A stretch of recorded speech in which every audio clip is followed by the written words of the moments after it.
Hi! எல்லாரும் எப்படி இருக்கீங்க? இது 2024ல எடுத்த ஃபெஸ்டிவல் வீடியோஸ் தாங்க. என்னோட வீடியோஸ் எல்லாம் கொஞ்சம் ரெக்கவர் பண்ண முடியாம இருந்தது. ஃபைனலி வந்து எடுத்துட்டு, உங்களுக்காக எடுத்த வீடியோஸ் எப்படி உங்க கூட ஷேர் பண்ணாம இருக்க முடியும்? அதனால தான் பரவால்ல இருக்கட்டும்னு சொல்லி 2025ல போஸ்ட் பண்ணிட்டுருக்கேன். இது பார்த்தீங்கன்னா, கிருஷ்ண ஜெயந்தி. ஆமா, நான் இந்த வாட்டி வந்து கிருஷ்ண ஜெயந்திலேருந்து தான் ஸ்டார்ட் பண்ற மாரி இருந்தது என் பண்டிகை. வரலட்சுமி பூஜை தான் ஃபர்ஸ்ட்டு வந்தது. பட் அப்ப நான் வந்து அத பண்ணல. அடுத்த வாரம் பண்ணிக்கிட்டேன் நானு. எனக்கு ரொம்ப புடிச்ச கிருஷ்ண ஜெயந்தி பண்டிகைய வந்து நான் ரொம்ப சந்தோஷமா ஸ்டார்ட் பண்ணேன் பலகாரத்தோட. ஆமா, எங்க வீட்ல வந்து பெரிய கிருஷ்ணர் இருக்காரு. நெறைய பேருக்கு தெரிஞ்சிருக்கும் என் வீடியோஸ பார்க்குறவங்களுக்கு. அ அவருக்காக ஸ்பெஷலா வந்து பலகாரம்லாம் ரெடி பண்ணிட்டுருந்தேன். பணியாரம், அப்புறம் பாயசம், அவல் பாயசம் அப்படி எல்லாமே வந்து நான் ரெடி பண்ணிட்டுருந்தேன். ஒரு பக்கம் பார்த்தீங்கன்னா, நிக்கிதா எனக்கு ஹெல்ப் பண்ணிட்டுருந்தா. அவ வந்து அந்த டெக்கரேஷன்ஸ்க்கெல்லாம் வந்து ஹெல்ப் பண்ணிட்டுருந்தா. அ அப்புறம் அந்த கால் அச்சு பார்த்தீங்கன்னா, எப்பவுமே வந்து நம்ப வெள்ள மாவுல போடுவோம் இல்லையா? இந்த வாட்டி வந்து அவரோட கால் வந்து அச்சு தெரியவே மாட்டேங்குதுன்னு சொல்லி, நான் வந்து ரெட் கலர்ல குங்குமத்தில வந்து நான் போட்டு விட்டேன் நானு. அரிசி மாவுல தான் கலந்து போட்டு விட்டேன். அந்த மாரி தான் என்னோட கிருஷ்ண ஜெயந்தி பண்டிகை சூப்பரா பண்ணி முடிச்சேன். எப்படி இருக்காரு சொல்லுங்க என்னோட கிருஷ்ணர? ரொம்ப அழகா இருக்காரு இல்லையா? அந்த குட்டி கிருஷ்ணர் கூட வந்து நான் வருஷம் வருஷம் வச்சு அவருக்கு அந்த தொட்டில் மாரி வந்து நாங்க செஞ்சு, அ அவருக்கு வந்து அழகா சூப்பரா ஒரு அலங்காரம்லாம் பண்ணி விடுவோம். அத முடிச்சுட்டு அடுத்து நம்ம வரலட்சுமி பூஜை வந்தது. வரல. நான் வந்து கொஞ்சம் டிலேடா வந்து பண்ணேன். அடுத்த வெள்ளிக்கிழமை வந்து நான் பண்ண மாரி இருந்தது. எங்க அம்மா ஊர்ல இருந்தாங்க அந்த டைம்ல. ஸோ அவங்க வந்து எனக்கு கொஞ்சம் பூஜைலாம் பண்ணி, அ வரலட்சுமிய வந்து நம்ப வாசல்லருந்து வர வைப்போம் இல்லையா? அதுக்கெல்லாம் வந்து அவங்க ஹெல்ப் பண்ணிட்டு இருந்தாங்க. அ என்னோட இந்த பூஜையுமே வந்து நான் ரொம்ப அழகா வந்து சாரி எல்லாம் வந்து கட்டி நான் அவங்களுக்கு வந்து செய்வேன் நானு. அம்மன வந்து அந்த 3 நாள் நான் வச்சிருப்பேன். அந்த 3 நாளைக்கு அப்புறமா அவங்கள வந்து கலைக்கவே மனசு வராது. ஏன்னு கேட்டீங்கன்னா, அவ்ளோ ஒரு அம்சமா, அழகா அந்த முகத்த பார்த்தா, ஐயோ! அப்படி ஒரு அழகு இருக்குங்க நிஜமாவே. உங்க எல்லாருக்குமே அது ஃபீல் ஆயிருக்கும் இல்லையா? அம்மன வச்சுட்டு, அதுக்கப்புறம் நம்ம வந்து அவங்கள வந்து அந்த இடத்த விட்டு நகர்த்தவே மனசு வராது. அவ்ளோ ஒரு கஷ்டமா இருக்கும். எனக்குமே அப்படிதான். அந்த முகத்த பாருங்களேன், நான் க்ளோஸ் அப்ல காட்டுறேன் பாருங்க. எவ்ளோ ஒரு அழகு, எவ்ளோ ஒரு சாந்தமா, அப்படி ஒரு அம்சமா இருக்குங்க நிஜமாவே. எனக்கு ரொம்ப ரொம்ப பிடிக்கும். அவங்களுக்கு வந்து ரொம்ப அழகா அலங்காரம் பண்றதுக்கு ரொம்ப பிடிக்கும். அ இந்த வாட்டி இந்த மாரி தான் நான் பண்ணியிருந்தேன். ஆகஸ்ட் வந்தாலே ஒரு ஒரு பண்டிகையா அடுத்து அடுத்து வந்துகிட்டே இருக்கும். நம்ம எல்லாருமே ரொம்ப பிஸியா இருப்போம் இல்லையா? நம்மளோட கல்ச்சரே ஒரு தனி ஒரு அழகுதாங்க. ஆனா, வரப்போற ஜெனரேஷன்ஸ் வந்து எப்படி வந்து இதெல்லாம் பண்ணுவாங்களான்னு கூட தெரியல. ஏன்னா, நம்மளோட ஜெனரேஷன்ஸ் எல்லாம் பார்த்தீங்கன்னா, நம்ம அம்மாவெல்லாம் பார்த்து நம்ம வந்து இதே மாதிரி பண்ணணும்னு ரொம்ப ஆசைப்பட்டு ஒன்னொன்னத்தையும் பார்த்து பார்த்து நம்ம செஞ்சிருப்போம். ஆனா, இதுக்கப்புறம் வர இந்த 2K கிட்ஸ்லலாம் அவங்கலாம் பார்த்தீங்கன்னா, கண்டிப்பா அவங்க இவ்ளோ இன்ட்ரஸ்டடா பண்ணுவாங்களான்னா, தெரியல. அது கண்டிப்பா டவுட்டு தான். ஆனா என் பொண்ணுக்கு நான் எப்பவுமே நான் சொல்ற ஒரே விஷயம் அதான். உன்னால முடிஞ்சது நீ கண்டிப்பா பண்ணி ஆகணும். உனக்கு என்ன தெரியுதோ அது கண்டிப்பா அந்த பூஜைலாம் நீ வீட்ல வந்து பண்ணணும்னு தான் நான் சொல்லிக் குடுப்பேன். அ அது அவங்க ஃபாலோ பண்ணா நல்லது தான். அதுக்கப்புறம் என் குட்டி செல்லம் கணபதி விநாயகர் வந்துட்டார் பார்த்தீங்களா? சூப்பரா இருக்குல்ல? நான் தாங்க பண்ணுவேன். விநாயகர களிமண் வந்து என் தோட்டத்துலேருந்தே நான் வந்து எடுத்துப்பேன். அப்படி இல்லன்னா, நர்சரிலேருந்து அந்த மண்ணு தான் வாங்கிட்டு வருவேன். களிமண்ணா இருக்காது. இது போன வருஷத்து வீடியோஸ்லயும் நான் சொல்லியிருப்பேன். நீங்க அத பார்த்தீங்கன்னா தெரியும். எனக்கு வந்து எல்லாமே என் கையால செஞ்சு வைக்கணும்னு ஒரு சின்ன ஆசை. அதனால தான் விநாயகர கூட நானே வந்து கிட்டத்தட்ட ஒரு 5, 6 வருஷமா நானே தான் வீட்ல செய்றேன். ஒரு ஒரு வருஷமா கொஞ்சம் கொஞ்சம் மிஸ்டேக்ஸ்லேருந்து அப்படியே கரெக்ட் பண்ணி நான் வந்து கத்துக்கிட்டு, அதே மாதிரி நான் வந்து விநாயகர வந்து செய்ய ஆரம்பிச்சேன். ஒரு ஒரு வருஷமும் கொஞ்சம் பெட்டரா அப்படி வந்து வந்துட்டுருப்பாரு. அப்படி இல்லன்னா கூட ஓகே தான். விநாயகர் குட்டி எப்படி இருந்தாலும் நல்லா தான் இருக்கும் என்னோட குண்டு செல்லம். அவ்வளோ அழகா இருக்கும். அது பார்க்கறதுக்கே செம்ம கியூட்டா இருப்பாரு. அதே மாதிரி கொழுக்கட்டைலாம் அவருக்கு புடிச்சது கொழுக்கட்டை, அந்த அ அ சுண்டல் அதெல்லாம் வந்து செஞ்சு வச்சு அவர கும்பிடும்போது, அ நிஜமா அது ஒரு தனி ஹாப்பினஸ் தாங்க. 5 வருஷத்துக்கு அப்புறமா இப்பதான் பிள்ளையார வந்து கடலுக்கு கூட்டிட்டு வந்து நான் கரைக்கிறேன். ஆனா இவரு பண்ண சேட்ட பாருங்களேன். இவருக்கு பூஜை போட்டு சந்தோஷமா அமுச்சு விடலான்னு சொல்லி பார்த்தா, அதுக்குள்ள இவரு என்ன வேலைய பார்த்துட்டாரு, நீங்களே கொஞ்சம் பாருங்களேன். ஏய் ஏய் தண்ணி தண்ணி.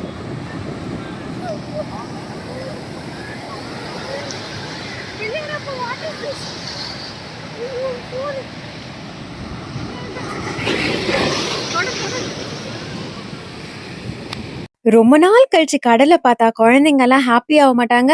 அந்த மாரி இந்த குண்டு செல்லத்துக்கு ரொம்ப சந்தோஷமாயிடுச்சு போல இருக்கு. இத்தன வருஷம் கழிச்சு என்ன கடல்ல கரைக்கிறான்னு சொல்லிட்டு. அதனால ரொம்ப அவருக்கு ஹாப்பி ஆயிட்டு என் ஃபோன் எல்லாம் வந்து நெனச்சு விட்டாரு. ஃபைனலா அவரு வந்து கரைக்க வேண்டிய ஒரு சிச்சுவேஷன். எனக்கு ரொம்ப கஷ்டமா இருந்தது. பட் வந்து என் ஹஸ்பண்ட் கொண்டு போய் கரைச்சிட்டு இருந்தாங்க. அத பாருங்க. போதும் விட்டுடு வா அப்படியே.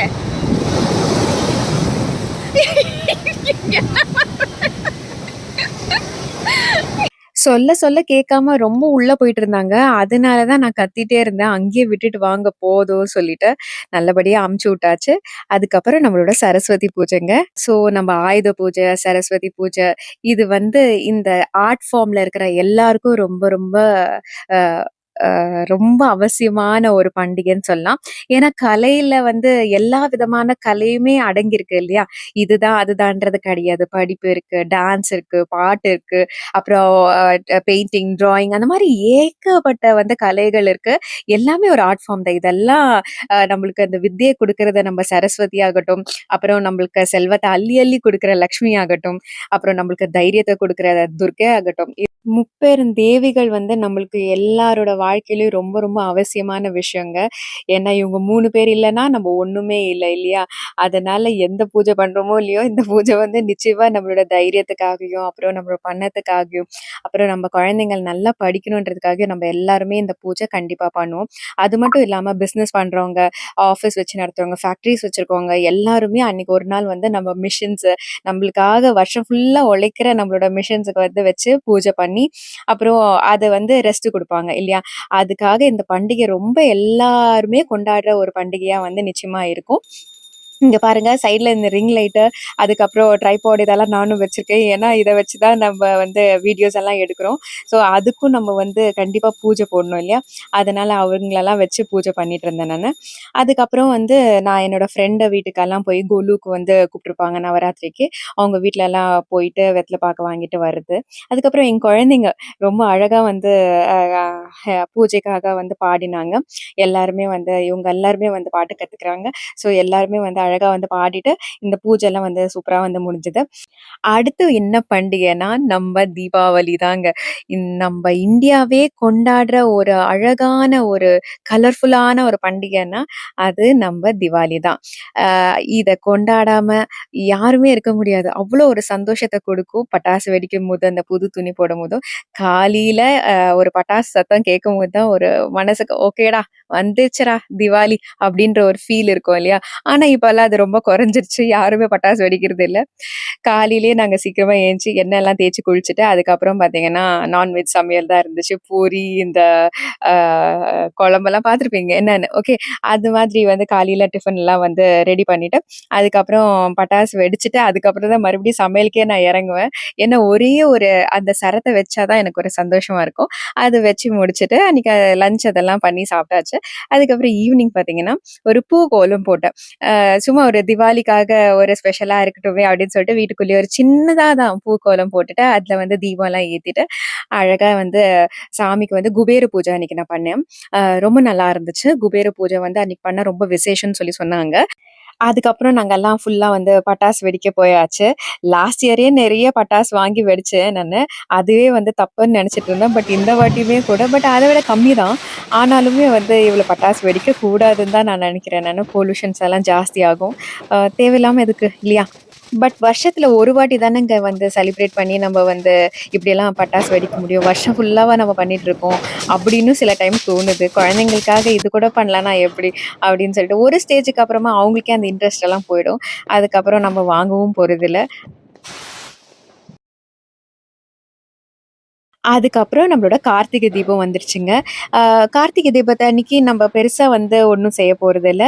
வீட்ல சாமிக்கு பிரசாதம்லாம் வச்சுட்டு, அதுக்கப்புறம் வந்து நம்ம வீடு ஃபுல்லா வந்து விளக்கேத்தி வைப்போம். எனக்கு பெருசா இடம்லாம் ஒண்ணும் இல்ல. வாசல்ல படியில வந்து வைக்கிற அளவுக்கு தான் வந்து ஸ்பேஸ் இருந்துச்சு. அதனால அங்கலாம் வச்சு ஏத்தியாச்சு. அதுக்கப்புறம் நம்மளோட கிறிஸ்மஸ் பண்டிகைங்க. எப்படி நம்ம கிறிஸ்மஸ விடுறது? இத்தன பண்டிகை பண்ணிட்டு, வருஷம் வருஷம் கிறிஸ்மஸ் வந்தாலே கேக் சாப்பிடணும்னு ஒரு ஃபீலிங் வந்துரும். அதுக்காகவே வந்து கேக் செய்ய ஆரம்பிச்சுட்டேன். விட்டுருவேன் நானு. ஆனா இந்த வாட்டி இந்த கேக்கு எங்களுக்கு கிடையாது. தட் இஸ் எங்களோட ஃபேமிலி ஃப்ரெண்ட் ஒருத்தங்க. அவங்கள பார்க்கறதுக்காக கிறிஸ்மஸ் அன்னைக்கு வந்து எங்கள வந்து இன்வைட் பண்ணியிருந்தாங்க. அ அதனால நாங்க அங்க போற காரணத்தினால கேக்க செஞ்சு அங்க கொண்டு போய் குடுத்துடலாம். அவங்க வெட்டட்டும் அப்படின்னு சொல்லிட்டு சொன்னாங்க. சரி ஓகேன்னு சொல்லிட்டு நான் அதுக்காக வந்து கேக் எல்லாம் வந்து பேக் பண்ணிட்டுருந்தேன்.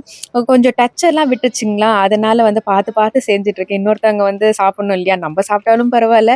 மத்தவங்க வந்து சாப்பிடும்போது தப்பா ஆகக்கூடாதுன்னு சொல்லிட்டு கொஞ்சம் கான்ஷியஸா வந்து பண்ணிட்டு இருந்தேன். Plum cake. நான் செய்ற ப்ளம் கேக் எனக்கு ரொம்ப பிடிக்கும். யாருக்கு பிடிக்குதோ இல்லையோ, என் பொண்ணுக்கும் ரொம்ப ரொம்ப பிடிக்கும். அவ அப்பப்போ சொல்லுவா, "அம்மா நீ ப்ளம் கேக் செஞ்சாலே சூப்பரா இருக்கு. ஆ வெளியில வந்து செய்றத விட வீட்ல வந்து செய்றது ரொம்ப ரொம்ப சூப்பரா இருக்கும்." இது பாருங்க, ஒண்ணு அவன்ல செஞ்சேன். இன்னொன்னு வந்து ஸ்டவ்ல செஞ்சேன். ஃபைனலா வந்து அங்க நாங்க போயாச்சு. சரி பார்த்துங்க. சாஷிகா, ஹாய். சரி ஹாய் சொல்லு. ஹாய் சொல்லு. சொல்லு. இங்க பாரு சொல்லு. இங்க பாரு சொல்லு. ஹாய் சொல்லு. ஹாய். சும்மா தான் வீடியோ எடுத்துட்டு இருக்கோம். இங்க வா. இங்க பாருங்க. அன்னைக்கு நிக்கி அவங்க டாடி தான் வந்து பிரியாணி செஞ்சாங்க. அவங்க நான் தான் இன்னைக்கு செய்வேன்னு சொல்லி ஒரே பிடிவாதம் பிடிச்சு, அவங்களே வந்து பிரியாணி வந்து அடுப்புல வந்து செஞ்சுட்டு இருந்தாங்க. பட் இன்கிரீடியன்ட்ஸ் எல்லாமே வந்து அந்த தக்காளி, வெங்காயம் எல்லாமே அவங்க வீட்ல வந்து எல்லாம் ரெடி பண்ணி குடுத்துட்டாங்க. இவரு நின்னு அங்க சமைக்கிற வேண்டிய வேலை மட்டும் தான். அத பண்ணிட்டு இருந்தாரு. நான் சும்மா அப்பப்ப கொஞ்சம் ஹெல்ப் பண்ணிட்டு இருந்தேன். என்னாலலாம் இந்த ட்ரெஸ் எல்லாம் போட்டுட்டு அதுல சமைக்கவே முடியாது. ஏன்னா வந்து நம்மளுக்கு கொஞ்சம் கம்ஃபர்டபுளா இருக்காது இல்லையா? கொஞ்சம் ஃப்ரீயா இருக்காது. அதனால வந்து என்னால பண்ண முடியாது. ஆனா அவரு சொன்னாரு, "இதுல யாருமே வந்து வரக்கூடாது நடுவுல. ஏன்னா பிரியாணி வந்து சொதப்பிடுமாம். அதனால நானே செய்வேன்னு" சொல்லி அவரே யாரையுமே விடாம அவரே வந்து தனியா செஞ்சுட்டு இருந்தாரு. எப்படிதான் வருது பார்ப்போமேன்னு சொல்லி நானும் வந்து வெயிட் பண்ணி கொஞ்சம் கொஞ்சம் நான் ஹெல்ப் பண்ணிட்டு இருந்தேன். அடுப்புல செய்றதே ஒரு சூப்பரான ஒரு விஷயம். அவங்க வந்து பாருங்க சாப்பாடெல்லாம் வந்து தனியா வெடிச்சு குடுத்துட்டாங்க. பாஸ்மதி ரைஸ் தனியா வெடிச்சு குடுத்துட்டாங்க. அதுக்கப்புறம் தம் போட்டாங்க. ஃபைனலா நான் பண்ண கேக்குக்கு வந்து அவரு கட் பண்ணிட்டு இருக்காரு பாருங்க. நான் தான் கொஞ்சம் கட் பண்ணிடுறா, அது எப்படிதான் இருக்குதுன்னு தெரியலன்னு எனக்கும் நிக்கிதாக்கும் ஒரு ஆர்வமா இருந்துச்சு. ஏன்னா அந்த கேக் எப்படி வந்திருக்குமோன்னு ஒரு டவுட்டு. அதனால ஆனா அத வச்சு எல்லாரும் என்ன பயங்கரமா கிண்டல் பண்ணிட்டு இருந்தாங்க. "என்ன கட் பண்ண முடியலையா? ரொம்ப இதுவா இருக்குதா?" அப்படின்னு சொல்லிட்டு கிண்டல்லாம் பண்ணிட்டு இருந்தாங்க. கொஞ்சம் சின்னதா சைக்கோதாடா கேக்கு. ஏறி வாடி புரிஞ்சு வாடி.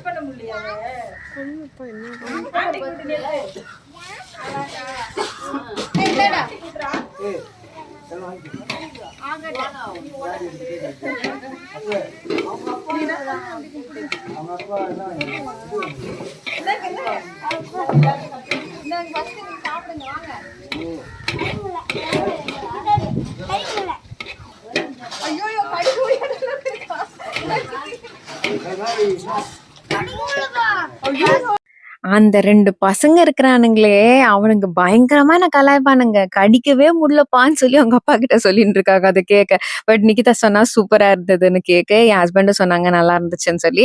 அதுக்கப்புறம் பிரியாணி என் ஹஸ்பண்ட் பண்ணியிருந்தாங்க. ரொம்ப சூப்பரா பண்ணியிருந்தாரு. உண்மையிலேயே ரொம்ப நல்லா இருந்துச்சு பிரியாணி. அ நாங்க அவங்க வந்து இலையில போட்டு அந்த பிரியாணி எல்லாம் சாப்பிட்டுட்டு, அதுக்கப்புறம் இந்த குதிரை வந்து எங்களுது தான். அங்க என் ஹஸ்பண்ட் விட்டு வச்சிருந்தாங்க. இவன் பேரு அர்ஜுன். அவன் வந்து அங்க தான் இருந்தான். அவன் கூட ஃபோட்டோஸ் எல்லாம் எடுத்துட்டு, அவங்க வீட்ல இருக்க அந்த சப்போட்டா மரம் எவ்ளோ சப்போட்டா காய்ச்சிருந்தது. சரி பறிச்சுட்டு வரலான்னு பார்த்தா, கடைசில மறந்துட்டு வந்துட்டேன் நானு. அவங்க அங்க வந்து நாட்டுக்கோழி எல்லாம் வந்து வளர்க்குறாங்க. அந்த கோழி கூண்டுக்குள்ள கோழிங்க இல்ல. நான் உள்ள போய் உட்காந்துட்டு அந்த முட்டைய எடுத்து பார்த்துட்டு இருந்தேன். ஏன்னா இந்த ஊர்ல நாட்டுக்கோழி முட்டைன்னு சொல்லிட்டு விக்கிறது அது உண்மையா பொய்யான்னே தெரியலங்க. இதாங்க ஒரிஜினல் நாட்டுக்கோழி முட்டை. வெளியில போயிருந்தது. வாக்கிங் போயிருந்தது. அந்த கேப்ல நான் ஃபோட்டோலாம் எடுத்துட்டேன். அதுக்கப்புறம் நிக்கிதா ரொம்ப நாளா கேட்டுட்டு இருந்தா அவங்க அப்பாவ. எனக்கு வந்து கார் டிரைவிங் சொல்லி தாங்கன்னு. ஒரு வாட்டி நடுவுல சொல்லிக் குடுத்தாங்க. அப்ப கூட நான் லைவ் போட்டிருப்பேன் உங்களுக்கு ஒரு வாட்டி. அந்ததுக்கு அப்புறமா இப்பதான் வந்து சொல்லிக் குடுத்தாங்க. கொஞ்சம் ஓட்டிட்டதுக்கு அப்புறமா, ஒரு இடத்துக்கு அங்கருந்து ரொம்ப பக்கமா ஒரு ஏரி. அந்த ஏரியிலேருந்து தண்ணி ஃபில் ஆயிடுச்சுன்னா, அது வந்து இந்த பக்கம் வந்து ட்ரெயின் ஆகும்ன்னு சொல்லிட்டு ஒரு பிளேஸ்க்கு வந்து போயிருந்தோம். அது நல்லா இருந்துச்சு அந்த இடம். என்னவோ தண்ணி அப்படியே அருவி மாரி கொட்டுற அளவுக்கு நான் வந்து என்ஜாய் பண்ணிட்டு இருந்தேன். சும்மா நிக்கிற அளவுக்கு தான் தண்ணி இருந்தது. பட் ஆனா நாங்க குடுத்த ஒரு இது பார்த்தீங்கன்னா, பில்டப் பார்த்தீங்கன்னா, அப்படியே தண்ணி ஃபால்ஸ் மேலேருந்து கொட்டுற மாதிரியே வந்து சீன போட்டுட்டு இருந்தோம் நானும் நிக்கியும். ஏன்னா வந்து தண்ணி இந்த மாதிரிலாம் பார்க்கறதுக்கு ஜாலியா இருந்துச்சு இல்லையா? பசங்க கொஞ்ச நேரம் அந்த தண்ணீல வந்து அப்படியே விளையாடிட்டு, அவங்கள விட அதிகமா நான் விளையாடினேன்.